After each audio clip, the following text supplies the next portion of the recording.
दोस्तों, स्वागत है आप सबका एंटोनिम्स के एकदम नए धमाकेदार पार्ट में, जिसमें हम बात कर रहे हैं एंटोनिम्स की, और वो भी ऐसे एंटोनिम्स की जो कंपटीशन की तैयारी के लिए बहुत ही जरूरी है। तो याद रखिए, अगर आप किसी भी तरह की कंपटीशन की तैयारी कर रहे हैं तो ये वीडियो आपके लिए है।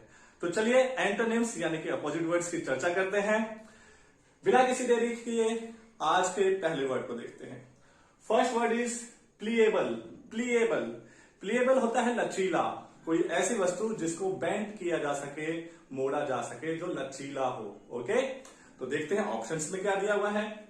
First option is flexible. Flexible भी लचीला होता है। फ्लेक्सिबल मीन्स भी लचीला होता है, जिस वस्तु को हम मोड़ सकते हैं, बेंड कर सकते हैं, तो वो कहलाता है लचीला, फ्लेक्सिबल, या फिर उसी हम प्लीएबल भी बोल सकते हैं। तो दोनों सिनोनिम है, बट हमें तलाश है एंटोनिम की। नेक्स्ट ऑप्शन को देखते हैं। Next option is friendly. Friendly होता है मैत्रीपूर्ण, या फिर कोई वस्तु जो अच्छी हो, या फिर कह सकते हैं कोई कार्य जिसे आसानी से किया जा सके, तो उसको भी फ्रेंडली बोला जाता है। जिस मशीन को हम आसानी से यूज कर सकते हैं तो उसे भी हम फ्रेंडली कह सकते हैं। तो ये भी ना तो एंटोनिम है ना सिनोनिम है। ओके, तो हम नेक्स्ट ऑप्शन को देखते हैं। Next option is rigid. Rigid means होता है कठोर। कोई भी ऐसी वस्तु जो कठोर हो, जिसे हम मोड़ नहीं सकते, जो कि लचीला ना हो, बिल्कुल कठोर। ओके, जिसे हम मोड़ नहीं सकते। जैसे कि अगर हम यहां से एल्बो की बात करें तो ये लचीला है, यहां से मोड़ सकता है, बेंट हो सकता है, लेकिन ये चीज यहां से नहीं मोड़ सकता, कठोर है। ओके, तो कहने का अर्थ यह है कि लचीले का अपोजिट ये कठोर जरूर है, यानी कि एंटोनिम तक तो हम पहुंच गए हैं, लेकिन इससे क्लोजर मीनिंग भी का भी कोई वर्ड है क्या, वो देखने के लिए लास्ट ऑप्शन को जरूर देखना होगा। So the last option is applicable. Applicable होता है जिसे हम लागू कर सकते हैं, या फिर उपयुक्त, जो किसी कार्य के लिए उपयुक्त हो, उसे भी एप्लीकेबल कहते हैं। जैसे this paper is applicable in this form, यानी इस फॉर्म के साथ ये पेपर जो है ये एप्लीकेबल है, यानी कि ये उपयुक्त है, इस पेपर को हम इस फॉर्म के साथ अटैच कर सकते हैं। Okay, you are, your qualification is applicable for this post, यानी कि आपकी जो क्वालिफिकेशन है इस पोस्ट के लिए उपयुक्त है। तो एप्लीकेबल मीन्स उपयुक्त।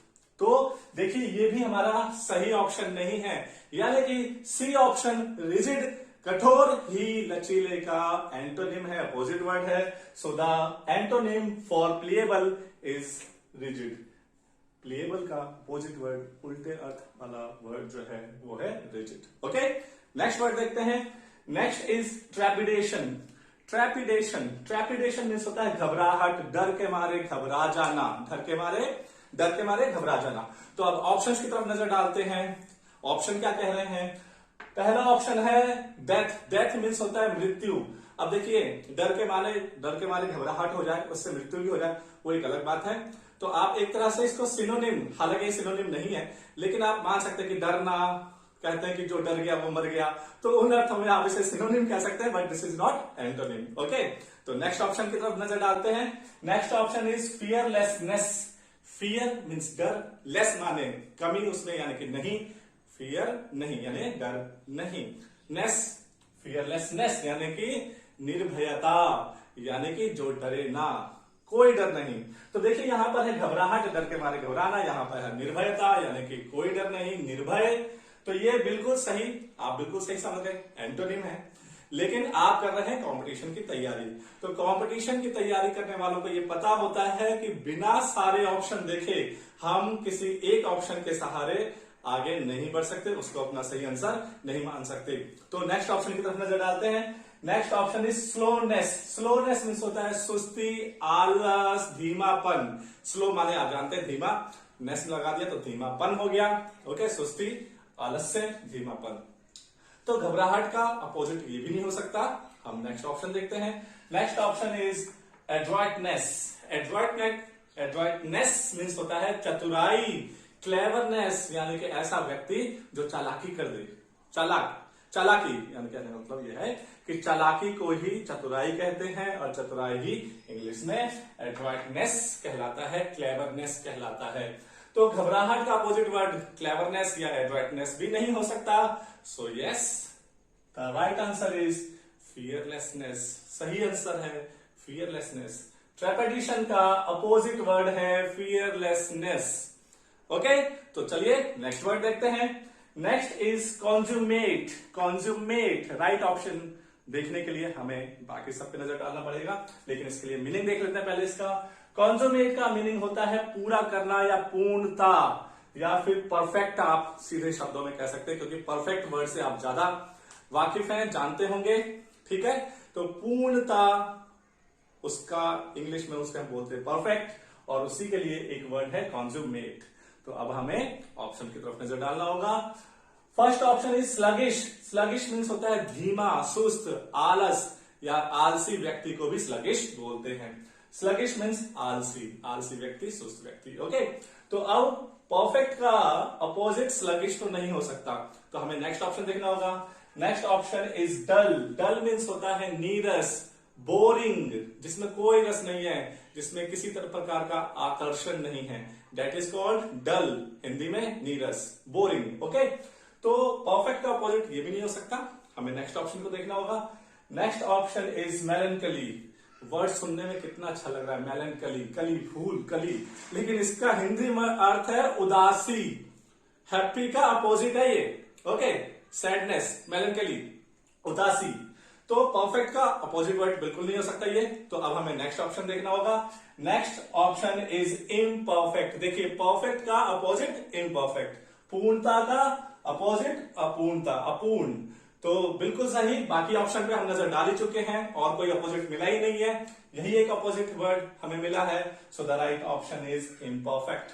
तो ध्यान रखिए, परफेक्ट का अपोजिट इम्परफेक्ट या फिर कॉन्ज्यूमेट का अपोजिट इम्परफेक्ट। ओके, तो नेक्स्ट वर्ड की तरफ नजर डालते हैं। Next word is fecund. Fecund, fecund means होता है उपजाऊ। उपजाऊ जिसमें उत्पादकता हो, जो उत्पादन कर सके, जहां पे उत्पादन किया जा सके या फिर जिसके द्वारा उत्पादन किया जा सके, जो उपजाऊ हो, प्रोडक्टिविटी जो दे सके, सो दैट इज कॉल्ड फेकेंड, उसे फेकेंड बोलते हैं। तो आप देखते हैं ऑप्शंस में हमें क्या क्या दिया हुआ है। First option is underweight. Underweight means होता है जिसका वजन कम हो, किसी व्यक्ति के लिए भी यूज हो सकता है, किसी वस्तु के लिए भी यूज हो सकता है। अंडरवेट, जैसे कि अगर मान लीजिए कोई 6 फुट का जवान है, तो उसके लिए वेट होना चाहिए, जो सही वेट उसका बॉडी मास होना चाहिए, तो वो 80 के आसपास होना चाहिए। लेकिन अगर वो 80-75 से कम है, 70 या 70 से भी कम है, तो वो अंडरवेट कहलाएगा। ओके, जिसका वजन कम हो। तो अंडरवेट मीन्स कम वजन होना, वजन कम होना। तो ये राइट ऑप्शन नहीं है, उपजाऊ से तो इसका कोई दूर दूर तक लेना देना नहीं है। तो अब हम नेक्स्ट ऑप्शन की तरफ नजर डालते हैं। Next option is infidel. Infidel means होता है किसी दूसरे धर्म का व्यक्ति होना। अब देखिए, इसको थोड़ा सा और समझने की जरूरत है। दूसरे धर्म का यहाँ पर अर्थ कुछ और है। मान लीजिए एक क्षेत्र में किसी एक विशेष धर्म के लोग रहते हैं, और कोई एक ऐसा व्यक्ति है जो कि वहां पर रहने वाले धर्म के लोगों में से उसका धर्म बिल्कुल अलग हो, बिल्कुल अलग हो, उस धर्म को वो मानता नहीं, उसका धर्म बिल्कुल अलग हो। जैसे मान लीजिए अगर हम अपने देश की बात करें, तो हमारे यहाँ हिंदू भी हैं, मुस्लिम भी हैं, सिख, ईसाई सभी लोग हैं, लेकिन कोई अलग ही धर्म लेकर के आ जाए। ठीक है, जैसे बौद्ध धर्म एक अलग धर्म आया बहुत सालों पहले। ठीक है, तो वो एक नया धर्म आया था जिस समय महात्मा बुद्ध आए, तो वो महात्मा बुद्ध को हम इनफिडेल कह सकते थे उस जमाने में, जिस जमाने में उन्होंने बौद्ध धर्म का प्रचार प्रसार किया, उसका जो है उन्होंने शुरुआत की। ठीक है, तो एक व्यक्ति जो बाकी वहां उस क्षेत्र में रहने वाले लोगों के धर्म से बिल्कुल अलग धर्म का पालन करता है, वो व्यक्ति कहलाता है इनफिडेल। ओके, तो इसका फेकेंड से, उपजाऊ से कोई लेना देना नहीं है, तो ना ये सिनोनिम है, ना अपोजिट वर्ड है, एंटोनिम है। तो हमें नेक्स्ट ऑप्शन की तरफ ध्यान देना होगा। Next option is infertile. Infertile, देखिए उपजाऊ फेकेंड, उसको फर्टाइल भी बोलते हैं, यानी कि उपजाऊ। आप लोग जानते होंगे कि फर्टाइल मीन्स होता है उपजाऊ, तो उसी को इंग्लिश में फेकेंड भी बोलते हैं। और इसी का अपोजिट होता है इनफर्टाइल। इन लग गया तो वो हो गया अपोजिट वर्ड, जो कि अनुपजाऊ होगा, उपजाऊ नहीं होगा। सो द राइट ऑप्शन जो है वो इनफर्टाइल हो सकता है, लेकिन लास्ट ऑप्शन को जरूर देखना है। चलिए लास्ट ऑप्शन को देखते हैं। Last option is uncritical. Uncritical, एक होता है क्रिटिकल। क्रिटिकल मीन्स होता है जो आलोचना करता है, और उसी में अगर अन लगा दिया तो अपोजिट हो गया अनक्रिटिकल, यानी कि जो आलोचना नहीं करता बल्कि हितैषी हो, आपके हित की बात करता है। ओके, तो अब हितैषी का भी उपजाऊ से कोई लेना देना नहीं है। So the right option is infertile. आप अच्छी तरीके से समझ चुके होंगे कि फेकेंड, जिसे हम दूसरे शब्दों में जिसका सिनोनिम फर्टाइल होता है, उसी का अपोजिट इनफर्टाइल होगा। ओके, तो आज के लास्ट वर्ड को देखते हैं। Last word for the day is querulous. Querulous means होता है ऐसा व्यक्ति जो हमेशा शिकायत ही करता है। एक बच्चा हो सकता है, ठीक है, जो हमेशा शिकायत करता है, पापा आज मुझे टीचर ने मारा, मुझे ठीक से नहीं पढ़ाया, आज आपने मुझे चॉकलेट नहीं दिलाई, आज आप मुझे घुमाने नहीं ले गए। ओके, तो एक बच्चा या फिर कोई भी ऐसा व्यक्ति जो हमेशा शिकायत करता है, that person is called querulous. Okay, तो अब ऑप्शन की तरफ नजर डालते हैं। First option is strange. Strange means होता है अजीब। ओके, अजीब वर्ड से तो आप लोग अच्छी तरह वाकिफ होंगे। अजीब किसे कहते हैं? स्ट्रेंज। ओके, वियर्ड भी बोलते हैं, जिसका मतलब होता है अजीब, जो कि सामान्य ना हो, असामान्य। तो इसका क्वेरीलेस से, शिकायत करने वाले व्यक्ति से कोई लेना देना नहीं है। आप बोल देते हैं अरे तू अजीब है भाई, तू हमेशा शिकायत करता रहता है। लेकिन अजीब और क्वेरीलेस जो है वो एक दूसरे के लिए रखे जा रहे हैं, उसको एडजेक्टिव बनाया जा रहा है, तो आप सिनोनिम कह सकते हैं। लेकिन हमेशा शिकायत करने वाले का एंटोनिम तो ये बिल्कुल नहीं होगा। हालांकि सिनोनिम भी नहीं है, पर आप उस अर्थ में कह सकते हैं कि भाई तू अजीब व्यक्ति है, हमेशा कंप्लेन करता है। ओके, तो ये राइट ऑप्शन नहीं है। नेक्स्ट ऑप्शन को पर नजर डालते हैं। Next option is stranger. अब अजीब और यहां पर है स्ट्रेंजर, तो अजनबी व्यक्ति, वो व्यक्ति जो अजीब हो, जो आपके लिए अननोन हो, जिसे आप नहीं जानते, वो कहलाता है अजनबी। तो इसका भी शिकायत करने वाले से कोई लेना देना नहीं है, तो हमें नेक्स्ट ऑप्शन की तरफ नजर डालना पड़ेगा। नेक्स्ट ऑप्शन इज आंसरेबल हो सकता है कोई ऐसी, मान लीजिए कोई ऐसा सवाल, ओके, जिसको आंसर किया जा सकता है, जिसका उत्तर दिया जा सकता है, तो उसको हम आंसरेबल बोलेंगे। हालांकि जिम्मेदार व्यक्ति को भी, रिस्पॉन्सिबल पर्सन को भी हम आंसरेबल बोलते हैं। You are answerable for this mistake, इस गलती के लिए तुम आंसरेबल हो, तुम जिम्मेदार हो। तो आंसरेबल मीन्स रिस्पॉन्सिबल भी होता है, या फिर कोई ऐसी समस्या जिसका हल निकाला जा सकता है, उसको भी हम आंसरेबल बोल सकते हैं। दिस इज आंसरेबल प्रॉब्लम, इस प्रॉब्लम का हल निकाला जा सकता है। ओके, तो आंसरेबल भी क्वेरीलेस का एंटोनिम नहीं है, सिनोनिम नहीं है, तो हमें लास्ट ऑप्शन की तरफ नजर डालना होगा। Last option is uncomplaining. इस वर्ड को सुनते ही आप समझ रहे होंगे, अनकंप्लेनिंग। कंप्लेन मतलब शिकायत करना, अनकंप्लेन शिकायत ना करना, अनकंप्लेनिंग मीन्स ऐसा व्यक्ति जो कभी शिकायत नहीं करता। तो अनकंप्लेनिंग, और यहां पर है कंप्लेन करना, शिकायत करने वाला, यानी कि क्वेरीलेस।